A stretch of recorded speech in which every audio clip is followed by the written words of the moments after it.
Welcome to PADNET Presents. I'm your host, Derek J. Simpson, and on this show, we like to introduce guests that will inform, engage, and empower you in the community. This particular edition of PADNET Presents will be a special 1-hour edition because we have a very special guest, our very own new Chief of Police, Chief Robert Luna. Welcome, Chief. Thank you, Derek. Thank you very much for having me. Just so excited. I know that you and I have crossed paths over the years working in the community and sort of grown through the ranks, me and my profession and you and yours. And the first question I want to ask you is, when you go back to the day of the announcement, what were the thoughts that went through your mind when you heard that it is now Chief Robert Luna, Long Beach PD? Thank God. Pride, honor, very humbled. Right. And I say humbled because I had been working for the Long Beach Police Department for 29 years. And you get to meet a lot of courageous men and women that work on the police department. And to think that I was going to lead them in the future and lead this community to be the best it could be, just a very humbling experience. I know that you made a statement that you don't get to a position like this alone. That was a quote that someone said that you made. When you say that, what does that mean to you? It's interesting you asked me that question at my swearing in. That's basically was a foundation of what I was talking about. And for anybody who has succeeded in any, whether it's sports, the arts, any profession, you along the way will get mentored. You'll be taught by other people. And for me, it started at home with my mother. The work ethic she instilled, the loyalty, the qualities that I have today of my family. And then as you move on, just people that like I always talk about Sergeant Mike Woodward, who was the person who recruited me for the police department. And all along the way, there are so many people, so many names that attributed to my successes. You don't get to a place like this alone whatsoever. You absolutely go out and find those relationships that will help you get there. And that's something I talk to kids about all the time. Ask for help, ask for advice. Whether it's education, career advice, what do I do? Do I make a left turn, a right turn? Very important to all of us to succeed.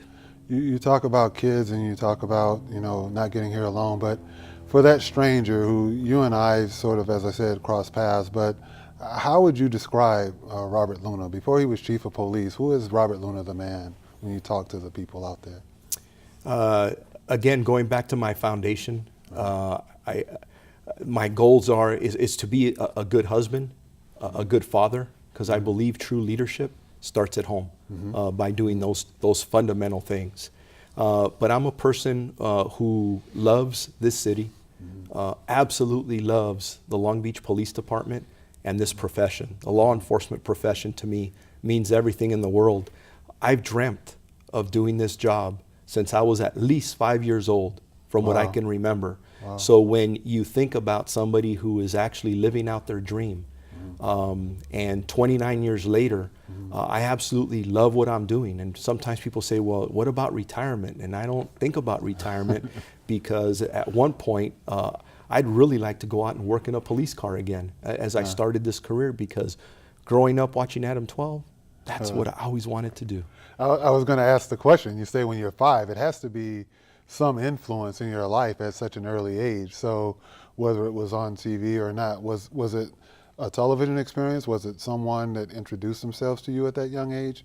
What was that inspiration? When I started as a child watching television, I used to like to watch superheroes like Batman and Superman. Okay. And it doesn't take long to figure out that you can't go out and wear a cape and a mask in real life. Right. And that's what turned me on to shows like Adam 12, police shows, where you started to see somebody wearing a badge and a uniform, and you start thinking, okay, that is a real life job, and that's something you'd like to do. But one thing for me, I was born in East Los Angeles, primarily a Hispanic neighborhood. And when you started to tell people you wanted to be a police officer, you actually got a lot of hate stares because people are going, what are you thinking? Those guys, those cops don't treat us well. And that always made me sad. And there was some conflict even within me of looking at people in uniform, trying to approach them at times, and they weren't always very approachable. So it was difficult, but it's a dream that I stuck with. And the key there for me was that, especially my mom, would always say things like, hey, if this is something you want to do, she'd give me a different perspective, not allow me to dislike or hate people in uniform, even though they always didn't treat us properly. Yeah, I would imagine that had to be a strong influence, because I know peer pressure is a strong force. So if on the one hand you have your peers saying, why would you ever want to do that? And on the other hand, you've got this burning desire possibly inside to say, wow, that's the profession I want to pursue. And you had your mom reinforcing that. I guess that goes back to your point earlier about leadership begins at home, huh? And it was with your mom in that case. It absolutely does. But my mom, even though she tried to keep my hopes and dreams alive, if you'd ask her, she never wanted her son to be a police officer either. She knew it was a very dangerous profession and how much people disliked the police. So she found a pretty good balance with that. But there was a lot of conflict, specifically growing up, because there were a lot of negative influences around me. And I just persevered. Trial and error. Sometimes you start going down the wrong path and something gets you back on the straight path, and thank God I'm here. Yeah, and I'd like to talk more about those things in terms of interactions with the community, but I want to ask you, when you think about all the things that have brought you to this particular title and this particular place in your career as chief of police, what do you like most about it? What is it that really just excites you about getting up in the morning and putting that uniform on? The men and women that do the job.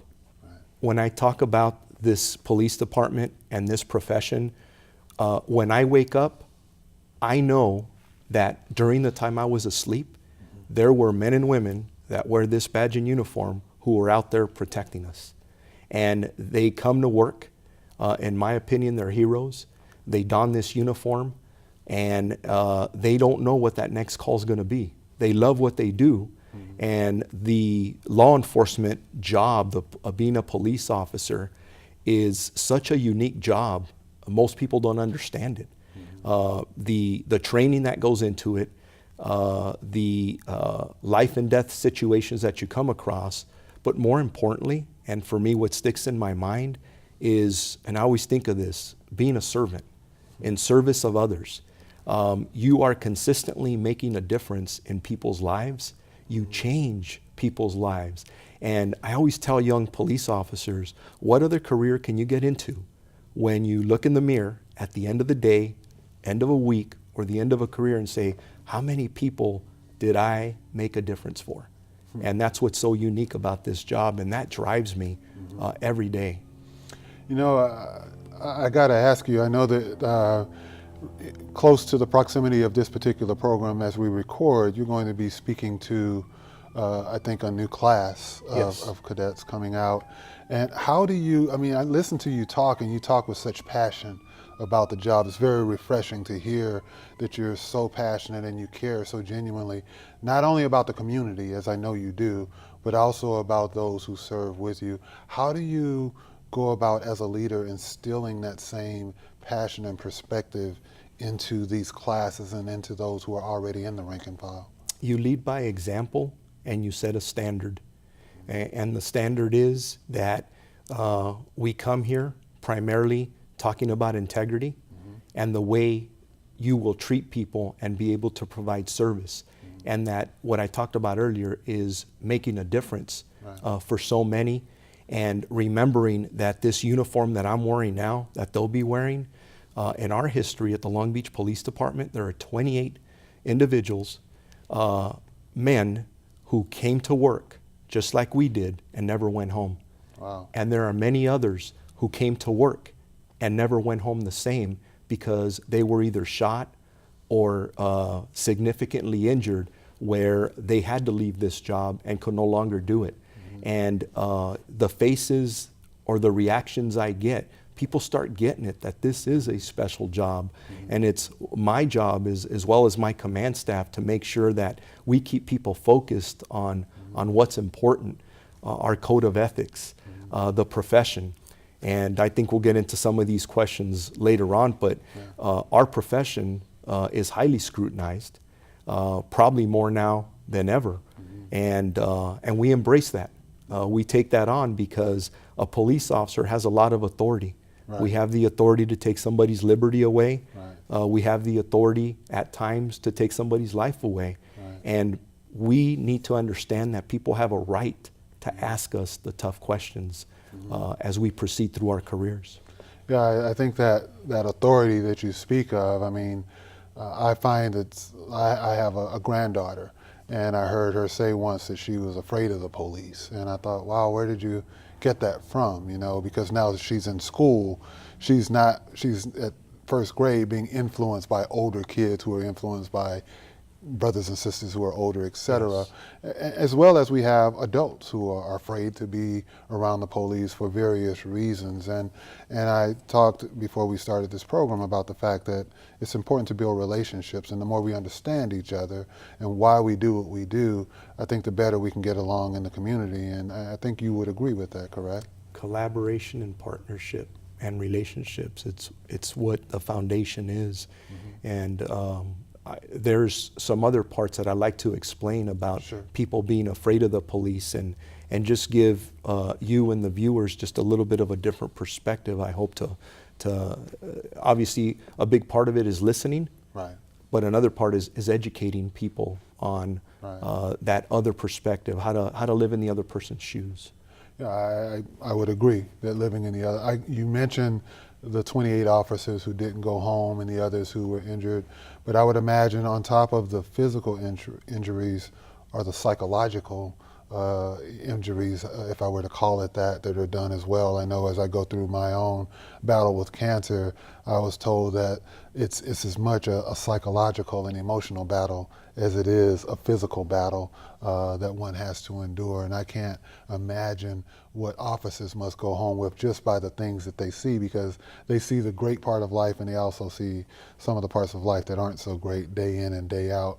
We're going to have to take a break, but when we come back, I want to talk more about those particular subjects. We are very proud as you hear a passionate gentleman who is a leader in our community. It's a special 1-hour edition of PADNET Presents as we talk with Police Chief Robert Luna. Stay tuned, we'll be right back.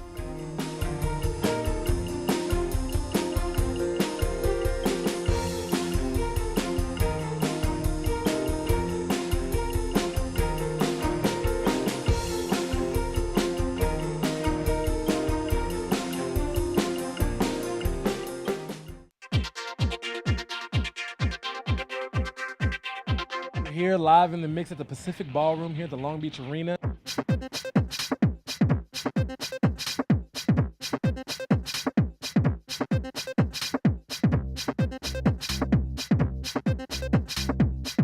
I think it's one of the most spectacular things we've had in Long Beach for years and years and years and years. This space looks like you could do anything. I think it's already created a buzz and an action and excitement for the downtown area.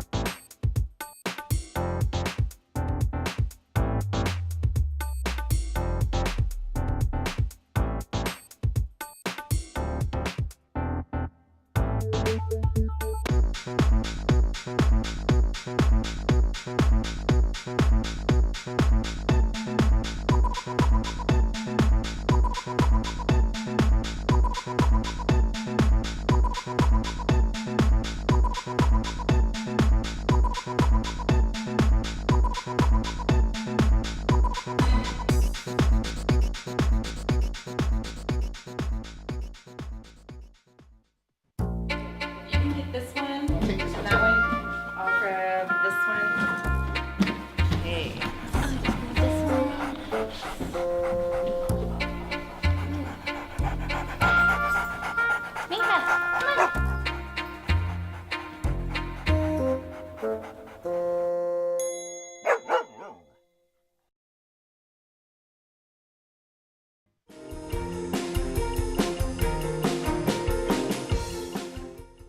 Welcome back to PADNET Presents. I'm your host, Derek J. Simpson, Executive Director of the Long Beach Community Action Partnership. And we are enjoying a conversation with our new Chief of Police, Chief Robert Luna. And before we left, Chief, we were talking about the fact that I mentioned that my granddaughter in first grade came home once saying how she was afraid of police. And I know that I've talked with people in the community that express some of that same fear. And you had an interesting perspective on that you'd like to share as well. I absolutely do. I believe that when we talk about the fear of police, we have to talk about a shared responsibility. In regards to the police side of it, we have an obligation as a police to police compassionately, constitutionally, and value life. That is absolutely what we as police officers take the oath to do.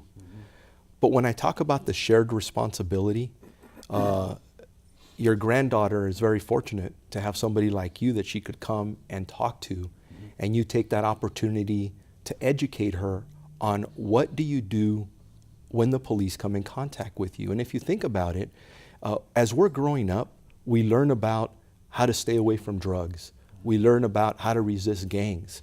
But how often, especially in a house of color, whether it's African American, Hispanic, other races and cultures, do we talk about to our children, what happens when you get stopped by the police? And you find that a lot of parents talk very negatively about the government and or the police.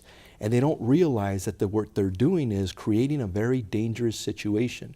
For example, if the police end up stopping you, sometimes it's difficult for an officer, once they have probable cause to stop somebody, why they're stopping them. And those interactions sometimes turn very negative. People have, if somebody's going to be taken into custody, for example, they have the constitutional obligation to submit to that arrest. If you don't agree with it, there are the criminal courts or administrative processes that you can go through. And even though you may not like what's happening, maybe it's wrong, don't argue on the sidewalk or on the street, because at the end of the day, you may end up going to jail, but it's better than allowing a contact to deteriorate to the point where force gets used or something worse happens. Because from a police officer's perspective, if somebody's resisting, they have the legal right to use what we call reasonable force to overcome resistance. Let's not get there. If there's something wrong, something you don't agree with, go along with the program. If an officer mistreats you, we need to know about that. And some people argue, well, the police can't police themselves. And maybe not for this show, but we can talk about the internal affairs process and how those things work. We absolutely hold ourselves accountable. We actually, for every use of force that occurs, every officer involved shooting, there is so much internal scrutiny over everything that we do. There is absolutely a level of accountability, and that's going to continue specifically with the Long Beach Police Department. When I know here at Long Beach Community Action Partnership, we have what we call the LAMP program, Leadership Academy Mentoring Program, and typically it's young men and women of color who are in that particular teen leadership program. And we do try to teach them about civic engagement and being good stewards in the community, good leaders in the community. And you hear the stories that they feel sometimes oppressed in the sense that they feel like they're just being picked on. But you bring up an interesting point when you say that there is a process, and the process doesn't include confrontation at the moment of that particular arrest. I guess they would say on the other side too that, well, they were just picking on me. I wasn't doing anything. I guess you always hear that statement, I wasn't doing anything. And I know even with myself, driving the car that I drive, I happened to be at a red light and someone pulled up on the side of me, a police officer, it wasn't in Long Beach, thank God, and asked me if I knew how to use the blinkers on my car. And I started to get, a little frustrated about it, but I'm like, of course I do, and tried to play it down. But how do you how do you tell a citizen who feels like maybe they're being picked on, to use that term? Would you still say just let it go? I mean, is that the way to make this end up in a positive way? Well, first, you would listen to somebody who's saying something that occurred, because if you're hearing a story about potential police misconduct, we would like to know about it. Okay. But a lot of times when people do come forward with complaints, they pulled me over. And no one likes to get a ticket. Right. No one likes to get arrested. And a lot of our complaints will end up something like this. I want to file a complaint against the officer. Well, he was rude. Well, when we start getting the information, what you end up finding out is, well, I'll forget the complaint if you make the ticket go away. So you got to remember that from a law enforcement perspective, officers out there are doing a tough job. They're enforcing the law, and we want them to do their jobs. But the key here is we demand and expect that our officers are always not only professional but compassionate. We want them to treat people well. So when they're not, we would like to know about it. Now, we were talking earlier in this particular program, and we mentioned 28 officers, not going home, and we mentioned also the officers that had been injured in the line of duty.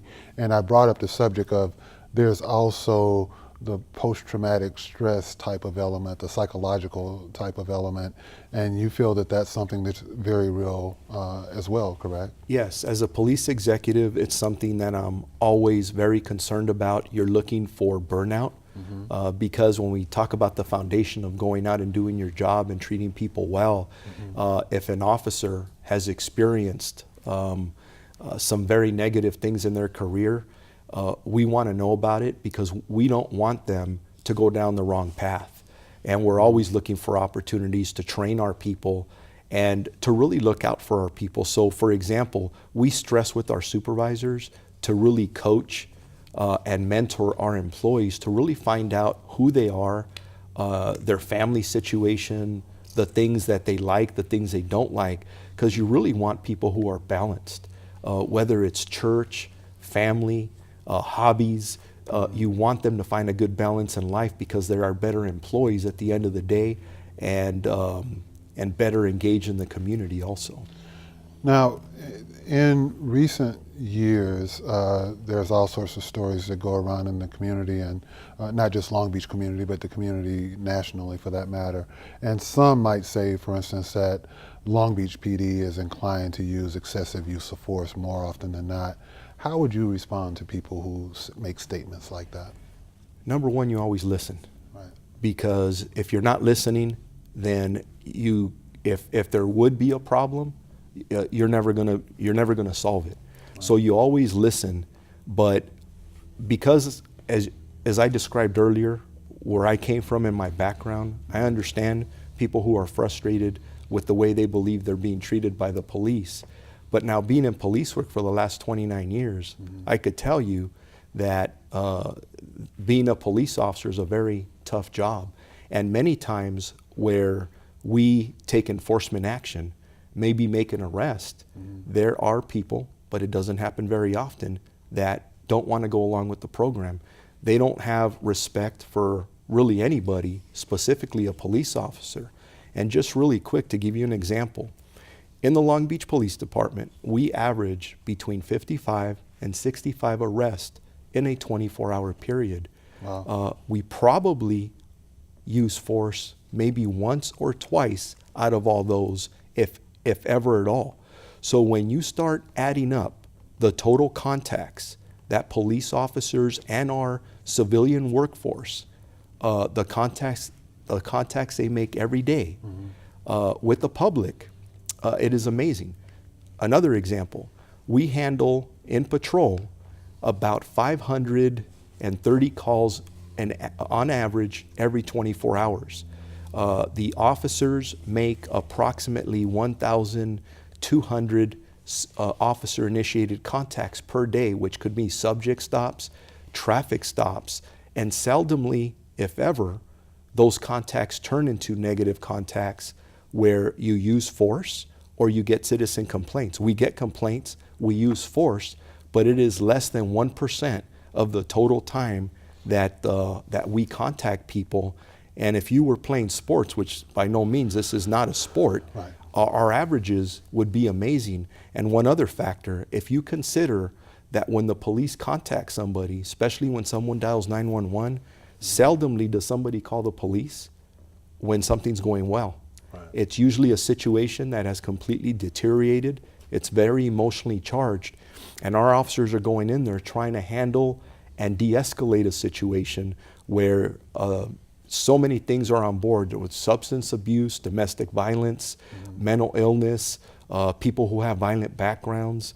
Those things are a factor. And you got to consider that too, but also consider that it is our job to look for opportunities to find, to get our police officers involved in positive engagement also with our community.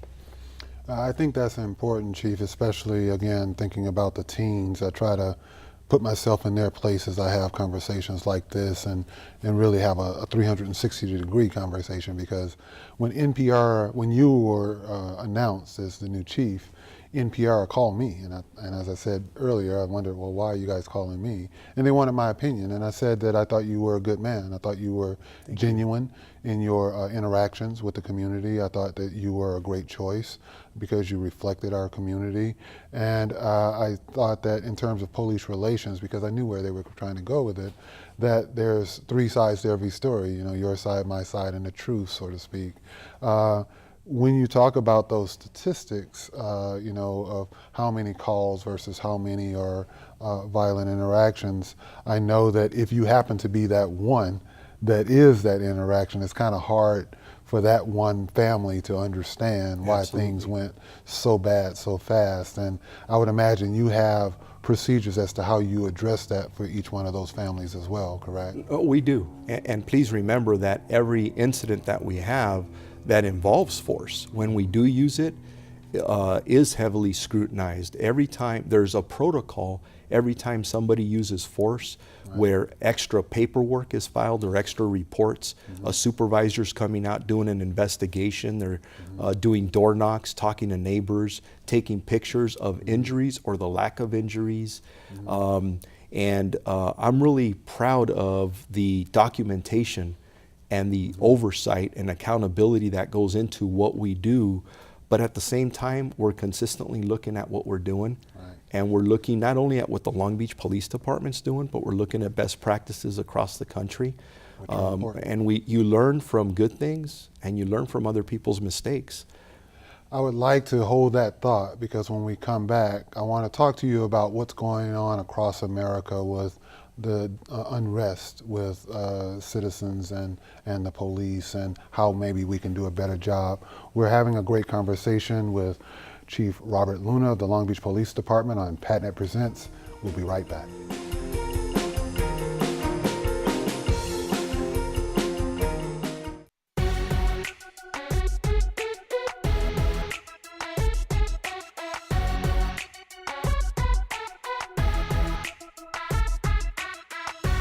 Hi, I'm Derek Simpson, Executive Director of the Long Beach Community Action Partnership, here at the We Labs satellite location.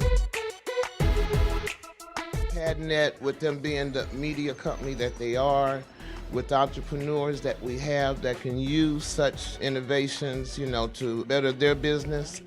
And I think also the vision that We Labs is being given by PADNET with their advertising, and then vice versa. I think it's very important for the two of us to be here together. So one thing PADNET offers is for us to make it what we want it to be. It's our voice, it's our channel.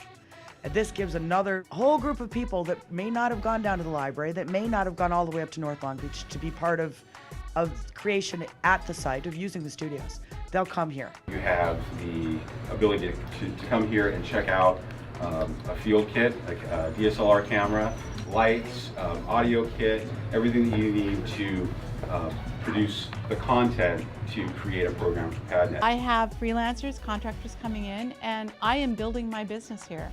It has really made a difference between building my business from a home environment and building my business here in a professional environment that is very creative and collaborative and networking. We love We Labs. We couldn't have done it without it. I'm a part of Long Beach Tech, and we would really love to have more people involve themselves in the daily and weekly, monthly opportunities that present themselves at both We Labs, PADNET. The people and the energy here, there's so much technological knowledge, there's so much entrepreneurial spirit here, and it's a perfect fit. And we're really excited about all the possibilities that this satellite is going to bring.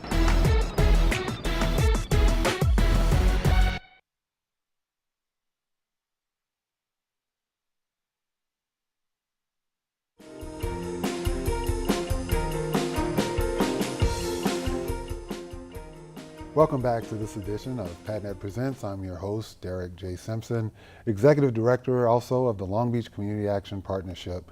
And we're having a great conversation with our new Long Beach Chief of Police, Chief Robert Luna. And Chief, I wanted to call off some names here that spark interest and concern across the nation. Trayvon Martin, Michael Brown. In Phoenix, there was Romaine Brisbane. There was the CHP beating of a woman on camera on the 10 freeway. There was an Ezel Ford shooting that's gained concern up in Los Angeles. There's the grand jury investigation of the Cleveland Police Department for multiple shootings there. And then there's the Eric Garner case where just recently even the Los Angeles Lakers are wearing a shirt that says, "I can't breathe."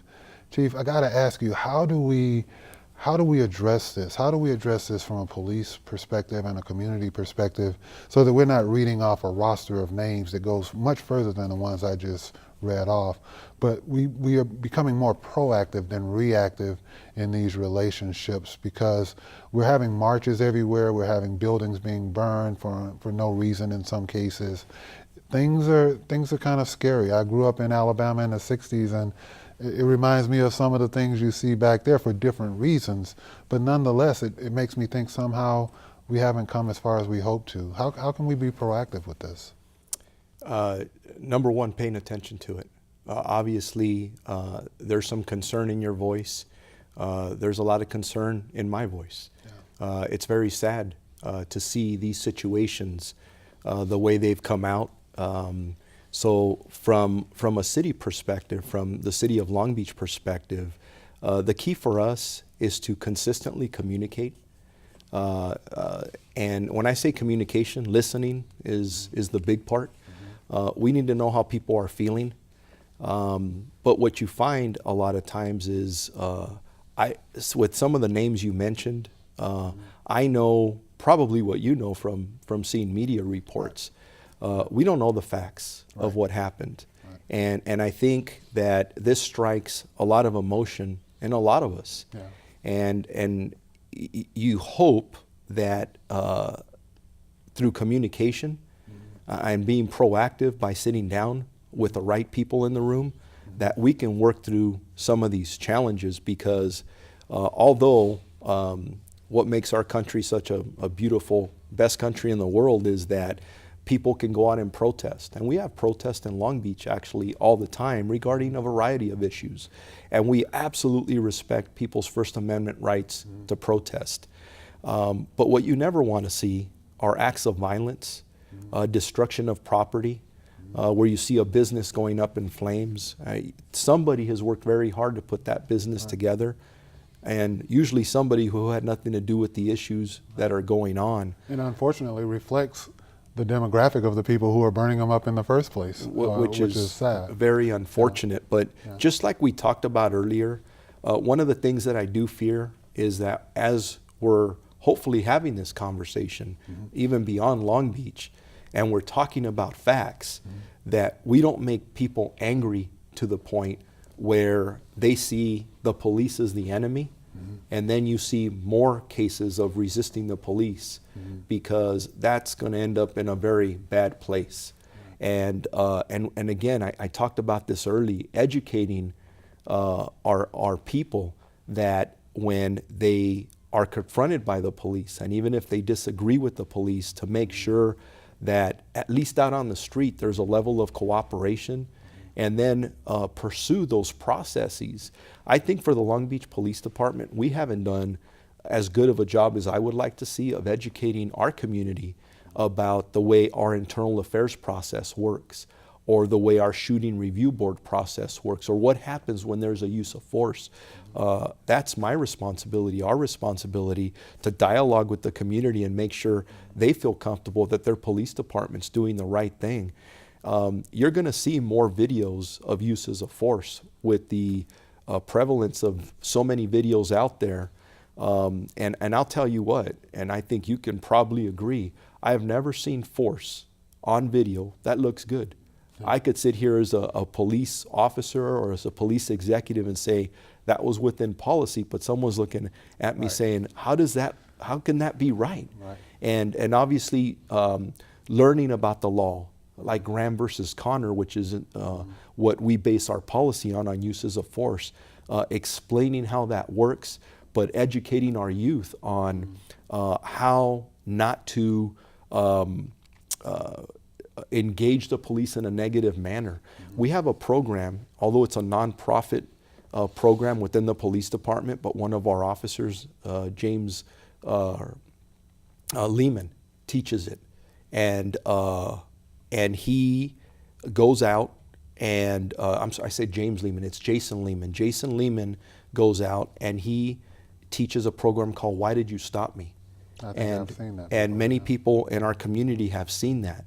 And Jason does a really good job of showing both sides of it. The police perspective on having to stop somebody, and then a community member's of their perception when they get stopped. And he does a good job of bringing those together.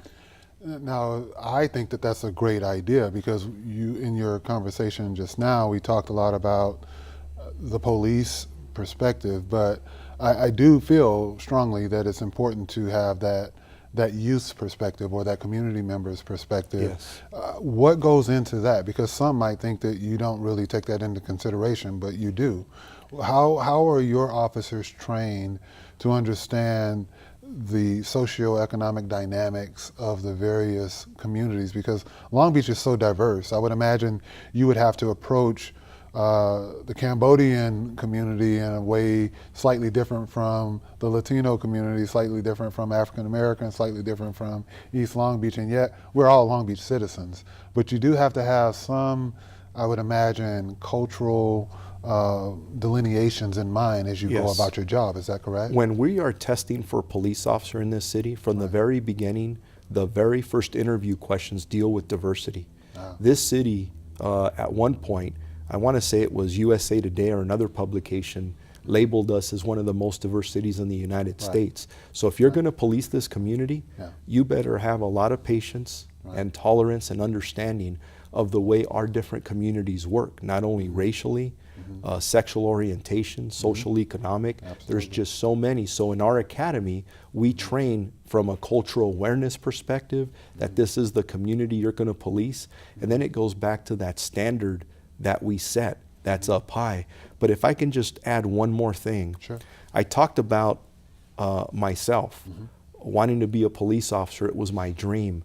And when I first got on this department, there wasn't many Hispanic police officers. Now we have many more. There are some challenges that we face with recruiting and people wanting to become police officers. We struggle with, for example, our African Americans. And I would love to have qualified African Americans, Cambodians, and other cultures that live within this police department apply for positions. But we also understand it's a trust thing. And we need to embrace families and show people that this is a respectable profession, an honorable profession.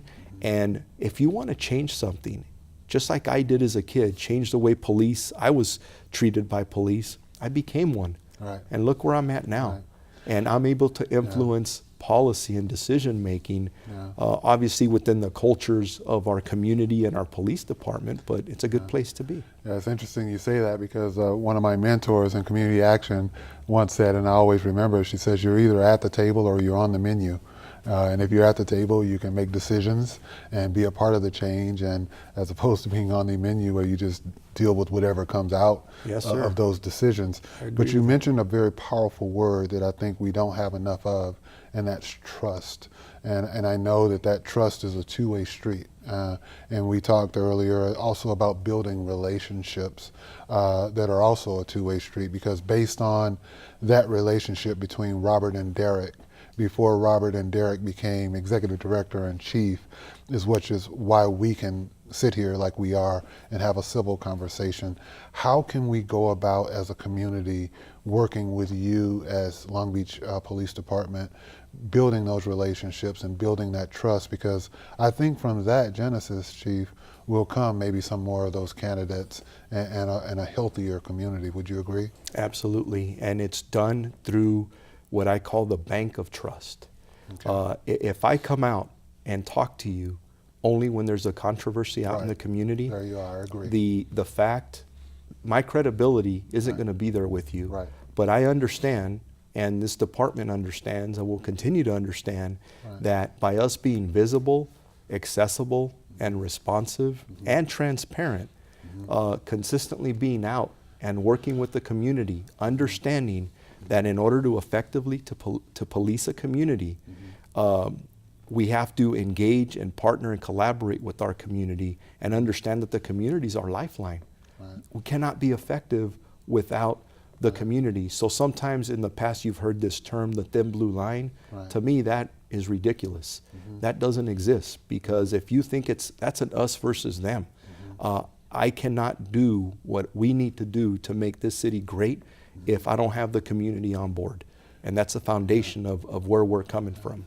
I mean, as I listen to you, I'm excited in the sense that people are hearing what I've heard, what I feel that I've known about you over the years, and that's you're very genuine in what you say. And I think you can be trusted as the chief of police and as a man here in our community. How do you impart that? I guess I ask again in a different way, because how many members of Long Beach PD are there in terms We have of a admin and total staff? of about 1,200 members, both sworn and our civilian staff. That's quite a few people that you have. And so how do you get that word out on a regular basis so that they know what the chief is thinking, they know what the chief feels about how he wants to take care of business here in Long Beach? What are the mechanisms that you use? Number one, you lead by example. There you go. Being on this show Okay. and talking about these things, Okay. our community members will see it, our employees will see it. You set a standard. They say the standard you set is what you tolerate, what you discipline, and what you reward. There you go. Those will be things that will consistently be looked at, and opportunities to consistently engage our community to build that trust. And again, if you say this is a partnership and you're actually walking the talk as opposed to just talking about it, that's critical. But I also understand that I can feel this way, and if I look around me and no one's behind me and following me, then I'm not providing proper leadership. So it will be a consistent challenge, but a challenge that's why I decided to raise my hand when I said I wanted this job. But I got to be honest with you, there's tremendous employees that we have with the Long Beach Police Department, and the majority of them are on board. They love this community. They, if you go back to why they first got hired on, they wanted to serve this community. They wanted to do well. Well, Chief, we are going to take another quick break and come back and talk more about your vision. We're here on PADNET Presents with Chief of Police Robert Luna. Stay tuned. We'll be right back.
I'd like the variety.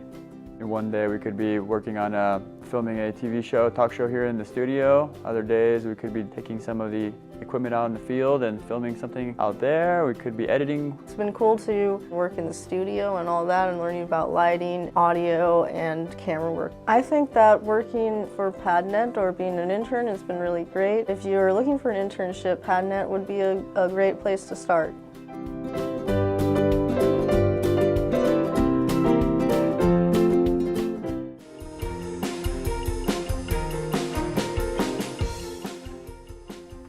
Welcome back to PADNET Presents.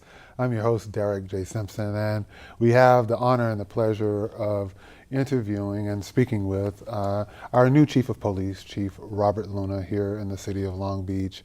We've covered a lot of ground, Chief, and as we were closing out the last segment, we talked about just the 1,200 staff sworn and those who aren't in Long Beach Police Department. And then beneath you, you have your division commanders, is that correct? Is that the way the hierarchy works? Deputy chiefs and then commanders. Okay, so can you explain maybe what the roles of them are and maybe how they interact with the community? Yeah, so for our deputy chiefs, our police commanders and administrators, civilian administrators, they each are in charge of bureaus and divisions in the department, and a big part of what they do, other than managing department affairs such as personnel, budget, risk management, and the operational needs of the department, community engagement is a big part of what they do. So for example, I spent, previous to being the chief, I was the deputy chief of patrol, where I had in the beginning 5 patrol divisions, and they went down to 4 because of budget challenges. And each commander is responsible for a geographical division. So when we talk about community policing, it is about partnerships, crime prevention, accountability. So each commander holds weekly and monthly, quarterly meetings. They are expected to be very visible in the community and very responsive to their needs. So if I have an engaged community member, and if they don't know who their patrol commander is, that raises some eyebrows. It's like, wait, how do you not know this? Right. So our community watch program is strong.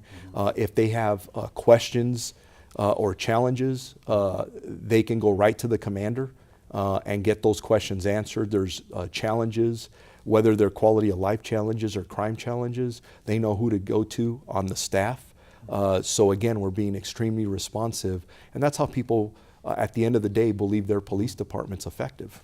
Now, I know that we all know that your predecessor has now gone on to be our new LA County Sheriff, Sheriff McDonald. Yes. How do you envision Long Beach Police Department working any closer with the Sheriff's Department strategically or otherwise going forward? Is that something that will happen? Yeah, just real quick on Jim McDonald. I worked as his right-hand person for the last 4.5 years. He was an extraordinary asset to the city of Long Beach and the Long Beach Police Department. He was a very good police executive, but he's an extraordinary human being, and I think he's going to be a great sheriff for LA County. I envision our relationship, not only between him and I personally, but more importantly between 2 departments, being on the path to being the best it's ever been.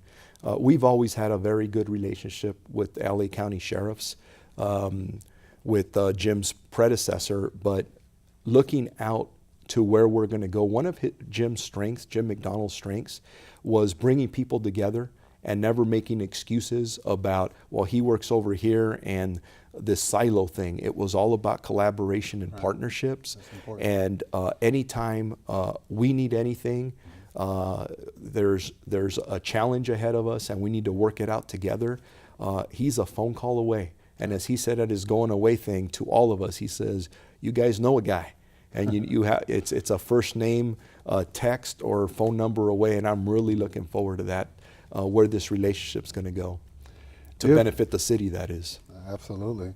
What opportunities do you see for the community? You talked about if a person doesn't know that commander in their area, then something's wrong. But what other opportunities might there be for the relationship between the greater Long Beach community and Long Beach Police Department to get to know each other better and build relationships that will be proactively preventative of us getting on the wrong side of each other, so to speak. When things get tough, if we have context and we know, we give people the benefit of the doubt, I think we sort of mitigate some of that confrontation that occurs. Yes, and it goes back to just some fundamentals. Communication, getting to know each other, developing that relationship. So for example, if you live in North Division, there are consistent meetings that are put out. Attend those meetings, because at times we go up there and we go into these meetings and the staff outnumbers our community members. Oh, wow, yeah. And sometimes we look at each other and you think, if there was a hot button issue, right, something that was making flipped. people angry, the room would be standing room only. Yes, it would be. What if, It would be. just because people want to get to know each other and they just want to know about the regular issues that are going on, that we fill up that room, people get to know each other, and the staff, whether it's police department staff or city staff, and we have wonderful city staff, we get to know each other on a first name basis, so when issues occur or come up, we're fixing them. We're proactive before they become significant problems. I know one of the strategies that we use here with the teens in terms of recruitment is we try, I advise my staff to, let's go where they are. You know, if they're not here in our program and we want to increase our participation, there may be other successful programs, church, faith-based programs, et cetera, where we could go and introduce ourselves to say, hey, this is great where you are, and we have something that would certainly complement what you're doing. So I say that because I know at one point I was part of the African American Advisory Committee for Long Beach Police years ago, and there was a time where officers were coming to churches on Sunday, introducing themselves and talking about what they're doing. So if people aren't coming to those meetings, would you ever consider things like that again, going to where people are and introducing yourselves in an open way? Building community relationships is my priority. Okay. So we're going to have, all options are on the table of trying to be as creative as we can to get out and meet people, get to know people, and have those relationships. So absolutely. Now, Chief, when you think about everything that's happening nationally and whatever has happened that's negatively here in terms of officer-involved shootings, et cetera, in Long Beach, how do you envision us going forward? If you were to sort of lay out a 1-2 year plan down the road, what do you see yourself doing as the new Chief of Police to help Long Beach be a safer and better place to live? That's part of the vision that I've laid out for the city. And one of the things I'm going to be doing, I'm in my 3rd week as the new chief. Okay. I am going out and I'm listening to people. Okay. I'm listening to the community, and that's our very diverse community across every corner of this city, going out and listening to our employees, and that's all of our employees, to find out what's working and what's not working. Jim McDonnell left this police department, I believe, in a very good position. And so it's a good opportunity to maybe tweak a couple of things here and there. So as I go out to listen, I'm not going to get away from the fundamentals. And the fundamentals of our vision moving forward is that we will police with the Constitution and constitutional liberties at the forefront of what we do. And that means that we value life. We value everybody's opinion, and that's how we move forward. Keeping this community a safe place to live, bring a business, have recreation, having your kids play at the park, safe to and from school, and it's a tourist destination. This city is a great city. It's a big city, and the mayor's talked about it, being ambassadors to get more positive attention drawn to this great city. And then fundamentally, the way we treat people. We want to have employees that show absolute respect, compassion, professionalism for the people that we serve. So fundamentally, we're not going to get away from that, but as we go out and listen, we will build on those fundamental things. We only have a few minutes left, but I wanted to ask you, because one trend seems to be cameras on police officers. Is that in the future of Long Beach? It is. It is. We at the Long Beach Police Department we've had a committee for many months now looking at all the issues surrounding body-worn cameras. Right. I can't give you a specific date because there's some details that still need to be worked out, but sometime probably in 2015, we will have a pilot program out where officers will be wearing body-worn cameras, and I'm telling you what, I'm really excited about getting them out there. I know from one aspect, people look at it from a police accountability perspective, which I will too, but I can't wait for people to see how people behave towards the police. I think people are going to have a mouth-opening experience. I guess that's a two-way street that, it is. that people learn. Any myths or misunderstandings that you just think are lingering out there that you would just like to say that is not the case in terms of interactions between PD and the community? I think that 99% of our contacts actually are pretty darn good. I think most people really like what their police department's doing. And it's just sad that when you turn on the TV, it looks like that's flip-flopped. Right. And I know there's a lot of work to be done. We're not going to ignore any segment of the community. We're going to value everybody's opinion in moving forward. But obviously there's a lot of frustration, and we're going to have to deal with that as a community, as a whole community, the best that we can. Well, Chief, I want to thank you. I think that this has been a great conversation. I've learned a lot. I hope that those who are viewing us have learned a lot as well. We welcome you back to PADNET Presents anytime you have a message that you would like to get out to the community. And we stand behind you in educating the community on how to work with PD and how to hopefully help educate the police department on how the community feels as well. So we hope to work hand in hand with you going forward. Thank you for your time. Thank you for watching on this edition of PADNET Presents. We hope once again that we've introduced a guest that has informed you and engaged you and empowered you to get involved in our community and make Long Beach the great place that we all know it is and will continue to be. I've been your host, Derek J. Simpson. It's been an honor to have you with us. It's been an honor to have the Chief with us. And we look forward to the next time that you join us on PADNET Presents.